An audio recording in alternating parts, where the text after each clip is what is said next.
স্পষ্ট ঘোষণা করতে চাই, আর যদি একটা গুলি চলে, হেফাজতে ইসলাম বাংলাদেশ ঘরে বসে থাকতে পারবে না। সন্তানের লাশ নিয়ে আমরা কবরস্থানের দিকে যাব না। পরবর্তী সন্তানের লাশ কাঁধে আমির হেফাজত ইনশাআল্লাহ রাজপথে যখন নামবেন, টেকনাফ থেকে তেতুলিয়া পর্যন্ত পাক ভাঙ্গা সেই গণজোয়ার রুখে দেওয়ার সাধ্য কারো হবে না ইনশাআল্লাহ।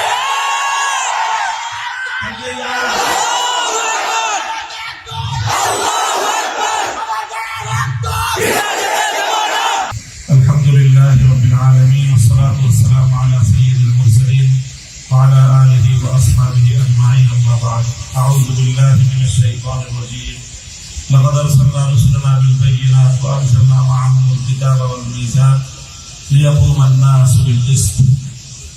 দুনিয়াতে আল্লাহর কোরআন এসেছে, দুনিয়াতে হযরত মুহাম্মদুর রাসূলুল্লাহ সাল্লাল্লাহু আলাইহি ওয়াসাল্লাম এসেছেন, সমস্ত নবীগণকে আল্লাহ পাঠিয়েছেন মৌলিক একটা উদ্দেশ্যে, পৃথিবী বৈষম্যহীন এক সমাজ গড়তে।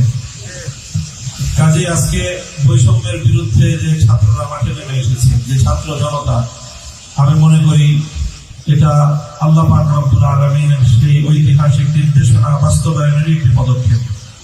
যখন আমাদের জাতির দীর্ঘ বৈষম্যের জাতাকলে পিষ্ট হয়ে প্রতিটি ঘরে ঘরে বোবা কান্নায় গোটা দেশ এবং একেবারে একটা কঠিন গঙ্গানির শব্দ প্রতিটি ঘর থেকে আসছিল, সেই সময়ে যখন কেউ কথা বলার সাহস পাচ্ছিল না, সেই সময়ে ছিল তরুণ ছাত্র জনতা, তারা জেগে উঠেছে বৈষম্যের বিরুদ্ধে। তাদের এই জাগরণ আজকে গোটা বাংলাদেশের প্রতিটি মানুষের হৃদয়কে আন্দোলিত করেছে। প্রতিটি অভিভাবক নেমে এসেছে, মায়েরা আজকে তার সন্তানদেরকে বুক চাপড়ে সাহস যোগাচ্ছে সত্যের জন্য, বৈষম্যের বিরুদ্ধে আন্দোলন এবং সংগ্রামে অকাতরে প্রাণ বিলিয়ে দেওয়ার জন্য। এই সময়ে শহীদি কাফেলা হেফাজতে ইসলাম বাংলাদেশ আজকে ঐতিহাসিক দায়িত্ব পালন করার জন্য আজকে মাঠে নামতে বাধ্য হয়েছে। আমি মাঠ করব, আমাদের দায়িত্বশীলরা বলেছেন দোয়ার মাধ্যমে আমাদের সূচনা, এর ফলে দোয়া হবে আরেক নতুন সূচনার জন্য, এদেশে নতুন এক সূর্যোদয় হবে। স্পষ্ট ঘোষণা করতে চাই, আর যদি একটা গুলি চলে, হেফাজতে ইসলাম বাংলাদেশ ঘরে বসে থাকতে পারবে না। সন্তানের লাশ নিয়ে আমরা কবরস্থানের দিকে যাব না। পরবর্তী সন্তানের লাশ কাঁধে আমির হেফাজত ইনশাআল্লাহ রাজপথে যখন নামবেন, টেকনাফ থেকে তেতুলিয়া পর্যন্ত পাক ভাঙ্গা সেই গণজোয়ার রুখে দেওয়ার সাধ্য কারো হবে না ইনশাআল্লাহ।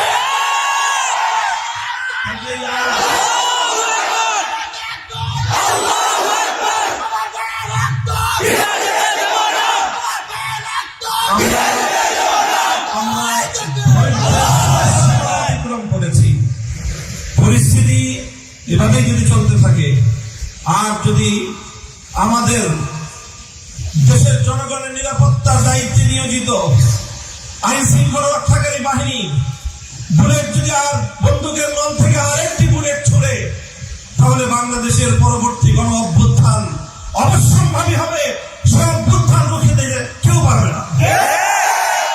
আমরা আল্লাহ পাক রব্বুল আলামিনের কাছে দোয়া করব, যারা বৈষম্যের বিরুদ্ধে জীবন দিয়েছে, যারা বৈষম্যের বিরুদ্ধে জীবন দিয়েছে, অত্যাচারীর হাতে যাদের প্রাণ গিয়েছে, তারা নিঃসন্দেহে শাহাদাত বরণ করেছে।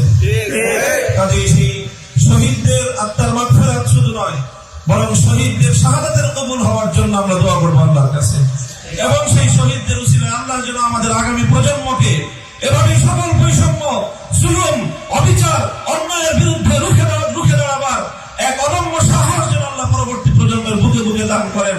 সেই দোয়া ইনশাআল্লাহ আমরা করবো। ওয়া আখিরু দাওয়ানা আলহামদুলিল্লাহি রাব্বিল আলামিন।